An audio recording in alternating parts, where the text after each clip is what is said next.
Minasan, ang ating pag-usapan, ano ang mga hakbang na iyong gagawin kung mangyari ito sa'yo? Step 1, kung kaharap mo ang pulis o sino mang opisyal o empleyado ng otoridad, hanapan mo ito ng search and seizure warrant at warrant of arrest, kung warrant of arrest.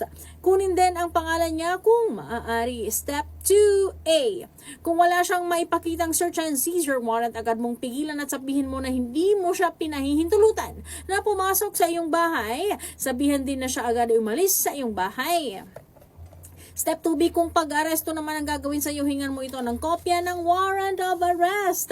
Tandaan na maaari ka pa ding arestuhin kung wala itong dalang physical na kopya, pero kailangan niyang maipakita sa lalong madaling panahon at pinaka-praktikal na pagkakataon kung ito ay hihingin mo sa kanya. And step 2C, kung ikaw ay iniimbitahan sa police station, ikaw ay may karapatang tumanggi kung walang sinabi na ikaw ay may warrant of arrest. Kung wala kang kasama o meron man ihanda ang cellphone o anumang gadget na makakarecord sa pangyayari.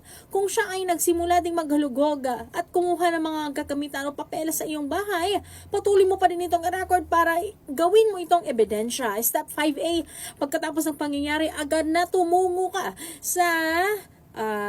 sa iyong barangay hall o hanapin ang mga barangay tanod o sino mang pinakamalapit na opisyal na barangay at i-report ang insidente. Dapat nakasulat at kailangan lahat ay nakadocument.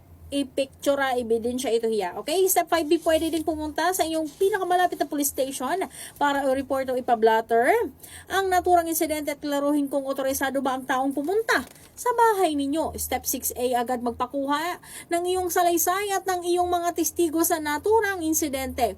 Ang investigador na on duty ang tutulong sa pagkuha ng iyong mga salaysay. Step 6B, maaari ding pumunta sa Public Attorney's Office o PAO o sa isang pribadong abogado para ikaw ay matulungan sa paggawa ng mga salaysay at ayusin ang lahat ng iyong mga ebidensya para makapagpaakyat ka ng kaso.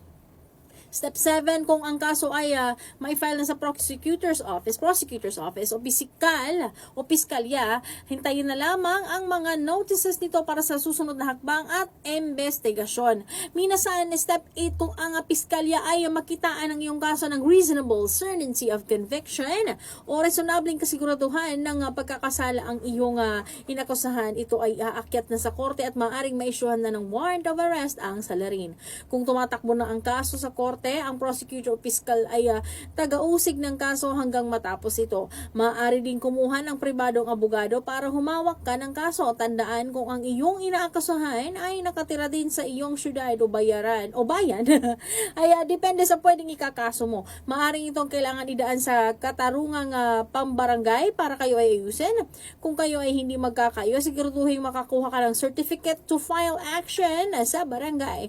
Kung wala ito, maaaring ipapasura lamang ng korte ang iyong reklamo o kaso. Tandaan din, kung ikaw ay mayroong warrant of arrest, ito ay legal at maaari kang arestuhin. Pero sa sitwasyong ito, ikaw ay may karapatang manahimik at maghanap ng iyong abogado. Minasan!